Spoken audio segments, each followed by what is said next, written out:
Boi. Come. Bashalin. In the peace. Atele. Putting crown on. Byler. Her husband. Boi Kailar. Come bride. This is a beautiful Hebrew wedding song, as if the angels in heaven are calling for the bride who has been waiting for 6,000 years to stand up bravely and put on the crown of glory for the coming King of Heaven. Hello everyone, welcome to Enoch Talk Show. Today we continue the story of Jacob, part 6. Leah and Rachel fight for the mandrakes. Reuben willingly gave up firstborn right. Joseph, meaning add more, made everyone happy, and Jacob gathered wealth for his own house. In the last few parts we talked about the two nations are in the belly of Rebekah. We also went into detail about the meaning of the names Jacob and Esau. Jacob deceived the birthright with red bean soup. Jacob cheated the blessing. These two cheats are double quotation marks, referring to the eyes of people on earth. We talked about Jacob's double marriage. Okay, let's talk about Leah and Rachel fight for the mandrakes. When the Lord saw that Leah was unloved, he opened her womb, but Rachel was barren. So Leah conceived and bore a son, and she called his name Reuben, for she said, "The Lord has surely looked on my affliction. Now therefore, my husband will love me." Then she conceived again and bore a son, and said, "Because the Lord has heard that I am unloved, he has therefore given me this son also." And she called his name Simeon. She conceived again and bore a son, and said, "Now this time my husband will become attached to me, because I have borne him 3 sons." Therefore his name was called Levi. And she conceived again and bore a son, and said, "Now I will praise the Lord." Therefore she called his name Judah. Then she stopped bearing. Genesis 29 verses 31 to 35 NKJV. Now when Rachel saw that she bore Jacob no children, Rachel envied her sister, and said to Jacob, "Give me children, or else I die." And Jacob's anger was aroused against Rachel, and he said, "Am I in the place of God, who has withheld from you the fruit of the womb?" So she said, "Here is my maid Bilhah, go in to her, and she will bear a child on my knees, that I also may have children by her." Then she gave him Bilhah her maid as wife, and Jacob went in to her. And Bilhah conceived and bore Jacob a son. Then Rachel said, "God has judged my case, and he has also heard my voice and given me a son." Therefore she called his name Dan. And Rachel's maid Bilhah conceived again and bore Jacob a second son. Then Rachel said, "With great wrestlings I have wrestled with my sister, and indeed I have prevailed." So she called his name Naphtali. When Leah saw that she had stopped bearing, she took Zilpah her maid and gave her to Jacob as wife. And Leah's maid Zilpah bore Jacob a son. Then Leah said, "A troop comes." So she called his name Gad. And Leah's maid Zilpah bore Jacob a second son. Then Leah said, "I am happy, for the daughters will call me blessed." So she called his name Asher. Now Reuben went in the days of wheat harvest and found mandrakes in the field, and brought them to his mother Leah. Then Rachel said to Leah, "Please give me some of your son's mandrakes." But she said to her, "Is it a small matter that you have taken away my husband? Would you take away my son's mandrakes also?" And Rachel said, "Therefore he will lie with you tonight for your son's mandrakes." When Jacob came out of the field in the evening, Leah went out to meet him and said, "You must come in to me, for I have surely hired you with my son's mandrakes." And he lay with her that night. And God listened to Leah, and she conceived and bore Jacob a 5th son. Leah said, "God has given me my wages, because I have given my maid to my husband." So she called his name Issachar. Then Leah conceived again and bore Jacob a 6th son. And Leah said, God has endowed me with a good endowment, now my husband will dwell with me, because I have borne him 6 sons. So she called his name Zebulun. Afterward she bore a daughter, and called her name Dinah. Then God remembered Rachel, and God listened to her and opened her womb. And she conceived and bore a son, and said, God has taken away my reproach. So she called his name Joseph, and said, The Lord shall add to me another son. Genesis 30 verses 1 to 24 NKJV. These passages are very interesting. God described the 2 sisters fighting for their husband, jealous and lively, but the love in these have been hidden, so let's take a look. God wanted to let Jacob's family finish birth first, and then made arrange for Adam's family. So, Leah had 4 sons in a row. Their names took meaning of had sons, heard, God's heart, unity, praised, and then stopped. Rachel became anxious and asked Jacob for a son. At this time, Jacob told her that it was God's arrangement. At this time, Jacob already knew that Leah was his appointed wife, so although he was often in Rachel's tent, he did not neglect Leah, otherwise where these sons came from.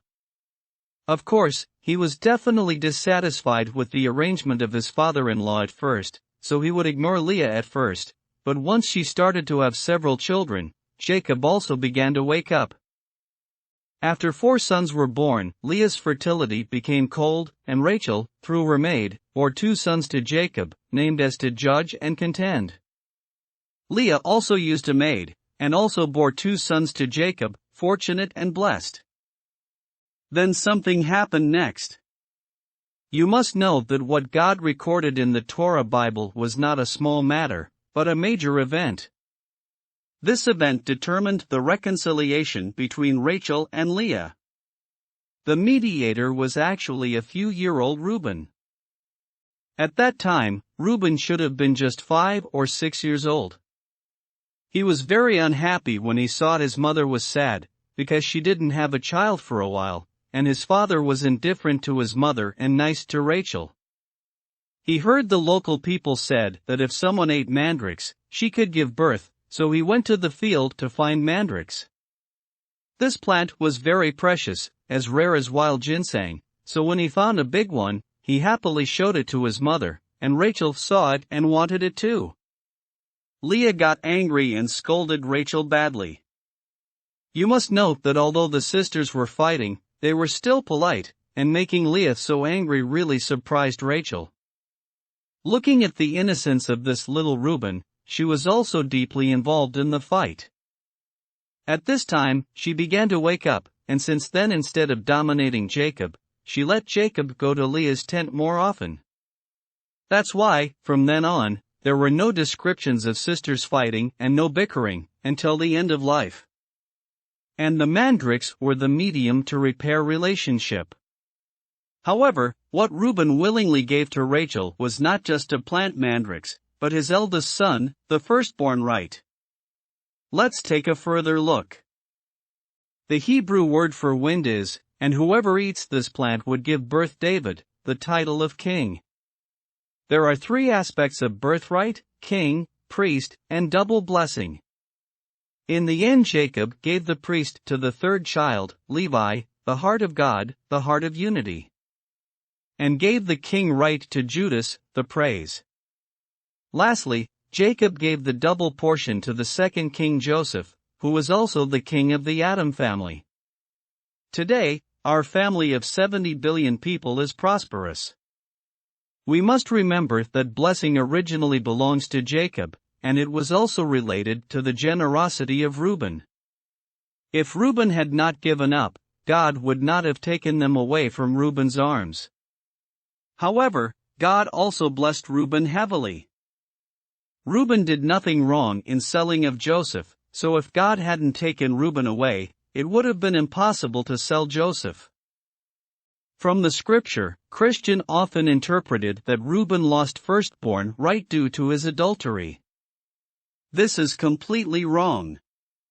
The book of Jasher showed us, the main problem was that Reuben saw that after Rachel died, his father was still stayed in Rachel's tent, and indifferent to his mother Leah.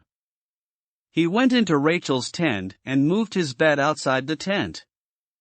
This is what Jacob said about defilement of my bed. It was very unlucky to move someone's bed out at that time, but had nothing to do with adultery. It was so serious that Reuben still lost his birthright, but not so in our society now that he should keep his birthright now. Reuben was the one who gave up the birthright in his own will, and his action was to give the mandrakes to Rachel, so Rachel's child, Joseph, became the king of Adam's house, the second king, and Judah the righteous king, and David is on the first king position. Audience may say, how can a young child make so important commitment? Well, the human spirit was far older than his flesh. After a person dies, the spirit took back all the experiences of this life, and everything else is left in this world. Therefore, even though the child's consciousness was completely blank when he was young, his spirit knew clearly the meaning of every action he made to those who were around him. Therefore, when Reuben was handing the mandrakes, his spirit clearly told God the Father that he was willing to use the birthright in exchange for his mother's happiness. Only then did God finally distribute the blessing of the firstborn among the brothers. Reuben's actions also touched Rachel. Although no one knew who David was at that time, so it wouldn't have what we have today, but the child's innocence and loveliness of caring about his mother moved Rachel, so she gave Jacob back to Leah. After that, God began to prepare Rachel to give birth to King Joseph. Therefore, in love, each other will benefit and be blessed in the end. There is also one of the most important reasons for Rachel to be infertility, which has nothing to do with Leah. There are 6 important kings of Adam's family: Adam, Enoch, Elijah, Joseph, Methuselah, and Noah, and Adam, who was the eldest one, but final lost. Jacob had 6 sons, other from Leah, and the eldest was Dan, the meaning of judgment, and he will be also lost in the end doomsday. If you read the book of Revelation, there are no doubt about the loss of Dan. So, if God did not stop Rachel from first to give birth, the eldest son will end up being lost for Rachel. There are 6 sons of the true house of Israel, the 6 sons of the house of Adam. Every time this story is told in Torah, it had the same ending. The first one was lost, so that this fixed message can be passed on to us, and in other words, we can recognize this. Joseph's name means adding, so everything is double. Joseph was king for 80 years, twice as long as David and twice as long as Moses. This tells us that God's blessings to Adam's family are doubled compared to his blessing to Israel, just as Esau received blessings were always doubled to what Jacob received. This arrangement finally made the lost people of Adam's family speechless in front of judgment. The next verse is Jacob gathering wealthy. And it came to pass, when Rachel had borne Joseph, that Jacob said to Laban, "Send me away, that I may go to my own place and to my country. Give me my wives and my children for whom I have served you, and let me go, for you know my service which I have done for you." And Laban said to him, "Please stay, if I have found favor in your eyes, for I have learned by experience that the Lord has blessed me for your sake." Then he said, "Name me your wages, and I will give it." So Jacob said to him, "You know how I have served you and how your livestock has been with me. For what you had before I came was little, and it has increased to a great amount. The Lord has blessed you since my coming. And now, when shall I also provide for my own house?" So he said, "What shall I give you?" And Jacob said, "You shall not give me anything. If you will do this thing for me, I will again feed and keep your flocks. Let me pass through all your flock today, removing from there all the speckled and spotted sheep, and all the brown ones among the lambs, and the spotted and speckled among the goats, and these shall be my wages. So my righteousness will answer for me in time to come, when the subject of my wages comes before you. Every one that is not speckled and spotted among the goats, and brown among the lambs, will be considered stolen, if it is with me." And Laban said, "Oh, that it were according to your word." So he removed that day the male goats that were speckled and spotted, all the female goats that were speckled and spotted, every one that had some white in it, and all the brown ones among the lambs, and gave them into the hand of his sons. Then he put 3 days' journey between himself and Jacob fed the rest of Laban's flocks. Now Jacob took for himself rods of green poplar and of the almond and chestnut trees, peeled white strips in them, and exposed the white which was in the rods. And the rods which he had peeled, he set before the flocks in the gutters, in the watering troughs where the flocks came to drink, so that they should conceive when they came to drink. So the flocks conceived before the rods, and the flocks brought forth streaked, speckled, and spotted. Then Jacob separated the lambs, and made the flocks face toward the streaked and all the brown in the flock of Laban, but he put his own flocks by themselves, and did not put them with Laban's flock. And it came to pass, whenever the stronger livestock conceived, that Jacob placed the rods before the eyes of the livestock in the gutters, that they might conceive among the rods. But when the flocks were feeble, he did not put them in, so the feebler were Laban's and the stronger Jacob's. Thus the man became exceedingly prosperous, and had large flocks, female and male servants, and camels and donkeys. Genesis 30 verses 25 to 43 in KJV. Those who want to make a fortune in the last 10 years in the doomsday, go and think about it carefully. What can you see from this passage of scriptures? How can you get rich like Jacob did? Is it like an obvious deception to Laban? There is still a profound meaning, we will explain in detail in the next part. Jacob schemed to gather fortune, Laban was greedy and altered 10 times Jacob's salary. The righteous rely on the road of righteousness for their wealth, who can find the truth in the world? Thank you for listening to the Enoch Talk Show, see you next time.